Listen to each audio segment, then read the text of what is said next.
Sudah bersama RRI pagi hari ini ada Pak Kasat Lantas Polres Pasaman, Bapak Ibtu Menrova. Selamat pagi, Assalamualaikum warahmatullahi wabarakatuh, Pak Menrova. Selamat pagi Pak, Assalamualaikum warahmatullahi wabarakatuh. Baik, ada Iksan di studio Pak Menrova. Baik Bapak. Baik, ini kalau di awal hingga di 3 Agustus 2020 catatan dari Satlantas Polres Pasaman berapa Pak yang terjaring ketika operasi ini dilaksanakan, Pak Kasat? Baik Pak, dari Satlantas Polres Pasaman kita menginformasikan bahwasanya bahwa pelaksanaan operasi patuh Singgalang 2020 yang sudah kita laksanakan dari tanggal 23 sampai hari ini sudah memasuki hari ke-12. Kita sudah melayangkan tilang sebanyak 362 tilang.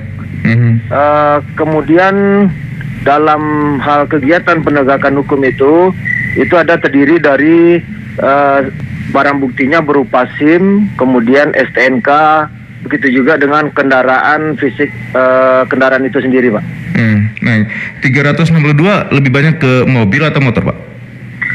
Yang mendominasi adalah sepeda motor, Pak. Banyak kategori yang kita jumpai pada saat kita melaksanakan kegiatan razia stasioner itu lebih dominan kepada pelanggaran tidak menggunakan helm standar.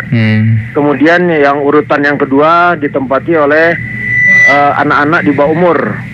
Kemudian yang ketiga itu adalah pengendara yang tidak lengkap dengan surat-surat kendaraannya, baik itu SIM maupun STNK. Demikian, Pak. Baik. Nah, ini kan sudah diberlakukan untuk tilang elektronik ya, Pak Kasat ya? Iya, betul sekali. Nah, itu gimana animo ketika operasi ini dilaksanakan, kemudian ada pengendara yang terjaring, itu ada yang sempat tarik-tarik ulur seperti itu, Pak Kasat? Baik, Pak. Sepanjang kita melaksanakan operasi patuh, ini sepertinya masyarakat sudah tahu bahwa kita melaksanakan operasi patuh. Jadi pada saat mereka memang kita laksanakan penindakan dan kita sampaikan bahwa yang bersangkutan memang salah, itu yang bersangkutan dalam hal ini langsung kooperatif. Jadi setelah kita berikan tilang, yang bersangkutan langsung bisa membayar denda maksimalnya di Bank BRI. Kemudian bisa lagi mengambil barang bukti yang ada. Baik. Nah, kalaupun tanggapan dari pendengar kami atau publik di program sebelumnya, Pak Kasat, ada istilah dengan negosiasi ketika pengendara yang pelanggar ini ditilang dengan pasal dan sebagainya. Ini gimana Bapak mencermati hal itu di lapangan? Baik Pak, untuk negosiasi kita di lapangan tidak ada, Pak. Kita yang penting sesuai dengan kesalahan si pelanggar, misalnya dia tidak menggunakan helm, kemudian kita lakukan penindakan dengan pasal tidak menggunakan helm standar. Jadi istilahnya tidak ada kita melakukan negosiasi pada saat kita melakukan penindakan pada saat operasi ini. Baik, jadi dan ini juga sudah ditegaskan kepada jajaran ya Pak, personel di lapangan ya Pak Kasat ya? Iya, benar sekali Pak. Kita tegaskan kepada seluruh jajaran yang kita yang melaksanakan razia. Ini dalam hal kita melakukan penindakan, ini laksanakan tugas kita ini sesuai dengan SOP yang ada. Kalau masih ada oknum aparat yang melakukan hal ini gimana Pak sanksinya ini? Baik Pak, kalau untuk anggota yang main-main nanti di lapangan, dalam tanda kutip main-main, nanti akan kita laporkan ke Propos atau ke Propam langsung. Nanti ada semacam tindakan dari seksi Propam itu sendiri. Baik. Dan ini juga penting bagi masyarakat yang kalaupun ada oknum yang mungkin memanfaatkan kesempatan nih Pak, juga bisa memberikan ya apakah di video atau mungkin ya disampaikan ya jangan berbuat seperti ini ya Pak Kasat ya semestinya. Iya, baik. Nah, kalaupun juga ada tanggapan publik yang sudah mengudara di RRI, ini waktu operasi terutama untuk patuh Singgalang ini sampai malam hari Pak. Iya betul Pak, kita melakukan kegiatan ini selama 24 jam non-stop terus. Ada yang pagi kita bertugas, sore, kemudian ada yang malam juga. Kita bagi 3 shift. Ini memang dibenarkan ya Pak, ini juga nanya operasi ini bukan hanya pagi hingga sore, tapi malam hari juga tetap dilaksanakan ya?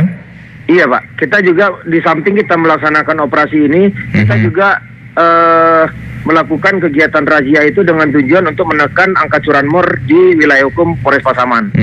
Jadi dengan kita melaksanakan razia baik itu pagi, siang, sore ataupun malam, ini akan berdampak kepada akan berkurangnya nantinya angka curanmor di wilayah hukum Polres Pasaman.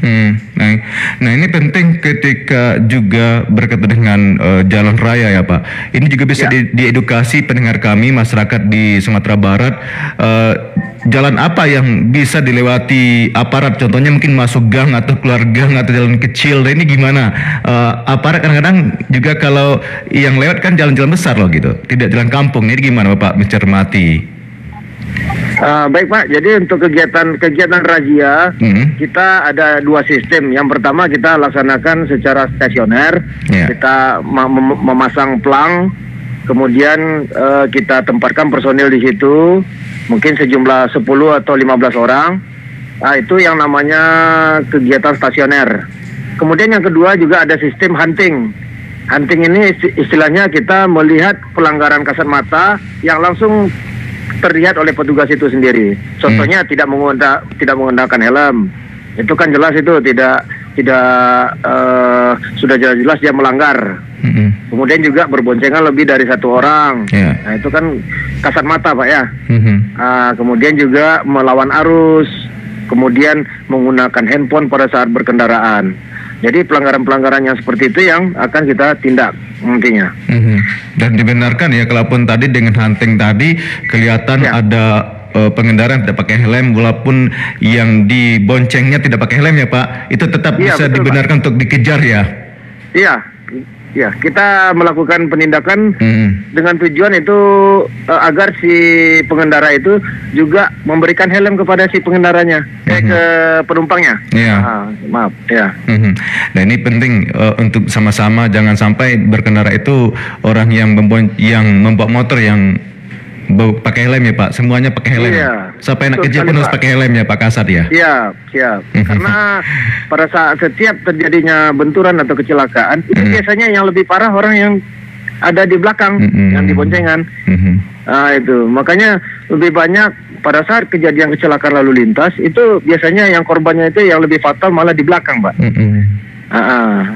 Karena dia tidak melihat langsung situasi di depan, kemudian tiba-tiba terjadi benturan, akhirnya kaget, jatuh. Nah akhirnya itu mungkin karena dia tidak menggunakan helm, kemudian kepalanya langsung berbenturan baik ke aspal, ke batu atau kemana, sehingga mengakibatkan si penumpang tadi lebih parah dari si pengemudi atau pengendara. Nah, baik. Jadi hingga 3 Agustus 2020 ini Pak Kasat di Pasaman sudah terjadi juga peningkatan atau catatan laka lantas yang terjadi selama operasi Patuh. Baik Pak, untuk selama kegiatan operasi berlangsung sudah sampai hari ke-12 hari ini ada 2 kejadian laka lantas yang terjadi di wilayah hukum Pasaman. Yang pertama korbannya yang meninggal dunia. Kemudian yang kedua kecelakaannya berdampak kepada luka-luka. Itu yang mobil truk atau apa itu Pak? Motor atau mobil? Sepeda motor dengan sepeda motor Pak. Sepeda motor ya. Itu kejadiannya di Kecamatan Rao. Malam hari?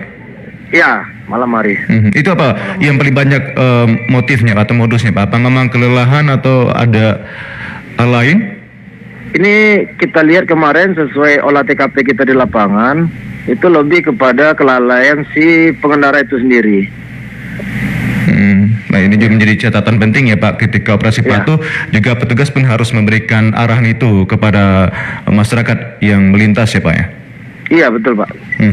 Nah jadi dengan 362 tilang tadi Pak Kasat, itu ada kendaraan yang sempat digiring ke Mapolres? Ada Pak, ada kendaraan roda 2 yang kita giring selama operasi ini, sekitar 23 unit kendaraan yang sudah kita tilang dan kita amankan di Satlantas Polres Pasaman Pak. Itu memang tidak punya kelengkapan selain SIM, STNK atau bahkan plat motornya nggak punya gitu? Jadi yang kendaraan yang kita jadikan barang bukti itu adalah kendaraan yang tidak lengkap suratnya, yaitu SIM-nya, kemudian STNK-nya juga. Baik. Kalau SIM dia belum membuat SIM, kemudian yang kedua STNK-nya dia belum bayar pajak. Nah ini menarik juga nih ketika Pak Kasat menyampaikan pajak. Ketika operasi patuh atau juga razia-razia itu, kenapa aparat memang dibenarkan untuk melihat ini tidak bayar pajak, ini langsung dikenakan pasal berapa itu Pak? Biasanya yang masalah pajak itu yang ada kewenangan kepolisian di situ adalah masalah pengesahannya Pak. Jadi yang di STNK ya, yang di STNK-nya. Jadi nanti apabila si wajib pajak dia membayarkan pajak kendaraannya di Samsat, nanti akan disahkan oleh petugas kepolisian yang ada di Samsat. Nah, itulah kewenangan kita. Jadi kalau dia tidak bayar pajak, otomatis dia tidak ada pengesahan dari kepolisian. Jadi pengesahan itu yang menjadi catatan ya. Betul Pak. Jadi jangan sampai ada image-nya di lapangan ketika pernyataan kenapa polisi boleh untuk ini pajak mati aja kok dipersoalkan gitu, kena terlihat. Iya Pak, siap. Karena salah satunya tugas kita kan melakukan registrasi kemudian kita melakukan pengesahan pajaknya. Jadi kena bayar pajak masuknya ke pendapatan daerah ya Pak ya? Iya, pendapatan daerah. Tapi ada di sana juga bagiannya Regiden ini di Samsat ya Pak ya? Sudah ada jajaran juga ya? Iya Pak, registrasi dan identifikasi. Baik, nah kalau di Pasaman ya sama di Nagari, banyak Nagari di sana ya Pak. Ini gimana catatan Bapak lihat masyarakat yang tadi di kampung atau di pusat Kabupaten Lubuk Sikaping atau sampai di kecamatan yang ada masih ada yang tadi terjaring gitu dari angka 362 ini tadi Pak? Betul Pak, jadi kita melakukan kegiatan razia itu bukan hanya di kota Lubuk Sikaping saja, tapi kita setiap hari kita berganti-ganti tempat. Misalnya hari ini di Lubuk Sikaping, kemudian besoknya di Rau, besoknya lagi di Panti, kemudian besoknya lagi di Bonjol, besoknya lagi di Tiga Nagari. Jadi kita berpindah-pindah terus setiap hari sesuai dengan situasi daerahnya Pak. Karena daerah ini daerah perlintasan ya Pak? Betul sekali Pak. Itu berapa persen yang Bapak turunkan? Karena ada untuk menjaga, karena masih masa tatanan ke depan baru Pak, di perbatas juga harus diperketat juga nih Pak ya? Betul Pak, kalau yang sekarang kita untuk di Pasaman kita belum ada lagi, sudah tidak ada lagi pembatasan. Cuma kita lebih mensosialisasikan tentang pentingnya menggunakan masker Pak. Nah, karena sekarang kan sudah memasuki adaptasi kebiasaan baru. Jadi pada saat kita melakukan razia operasi patuh ini, kita juga memberikan himbauan agar si pengendara atau pengemudi maupun penumpangnya itu wajib menggunakan helm. Ya. Baik. Nah kalau ya nuansa muda-mudi di Pasaman masih ada Pak yang balapan liar gitu ya atau? Kalau di Pasaman Pak sampai sekarang kita karena rutin setiap malam minggu kita melaksanakan patroli, melaksanakan razia. Ya insya Allah sampai sekarang tidak ada lagi kegiatan balap liar. Semestinya juga pihaknya Pak Kasat juga bisa nanti berinovasi ya, seperti hal yang diterapkan oleh purpose lain. Kalau bisa mungkin anak muda yang bakatnya di bidang otomotif juga harus cari wadah atau arenanya Pak untuk balapan yang resmi ya. Iya betul Pak. Baik Pak Kasat, mungkin di pagi hari ini melalui RRI di Pro 1 ada pesan atau himbauan selagi ini masih berlangsung dan tegas jelas ya Pak ya, jangan sampai patuh hanya selama operasi patuh Singgalang 2020 saja. Ya, baik, saya Kasat Lantas Polres Pasaman, saya menghimbau kepada seluruh masyarakat, mari kita tertib berlalu lintas, lengkapi fisik kendaraan kita, kemudian lengkapi administrasi kita pada saat kita melakukan perjalanan, sehingga kita tidak ada trouble selama di perjalanan. Kemudian juga kita juga bisa menekan angka kecelakaan lalu lintas selama kita bepergian kemanapun. Kemudian juga pada masa COVID ini kami juga menghimbau ini kepada seluruh pemilik kendaraan angkutan, silakan untuk menyediakan hand sanitizer di kendaraannya. Jadi kita bisa meminimalisir terjadinya atau penyebaran COVID di daerah kita sendiri. Kemudian diwajibkan menggunakan masker, baik itu supir, kernet maupun penumpang yang ada di dalam kendaraannya. Kemudian juga di dalam kendaraan agar penumpangnya juga dibatasi sekitar 50%, agar ini tidak terjadi penumpukan di dalam kendaraan itu sendiri, sehingga kita bisa menghindari penyebaran virus corona ini, Pak. Mungkin Baik. itu saja pesan dari kami, Pak. Baik, terima kasih banyak Pak Mindrova sudah gabung dan berbincang RRI pagi hari ini, Pak ya. Siap. Baik, selamat pagi. Assalamualaikum warahmatullahi wabarakatuh. Waalaikumsalam warahmatullahi wabarakatuh. Baik, pendengar informasi yang sudah disampaikan oleh Pak Kasat Lantas Polres Pasaman, Bapak Ibtu Mindrova, barusan pendengar.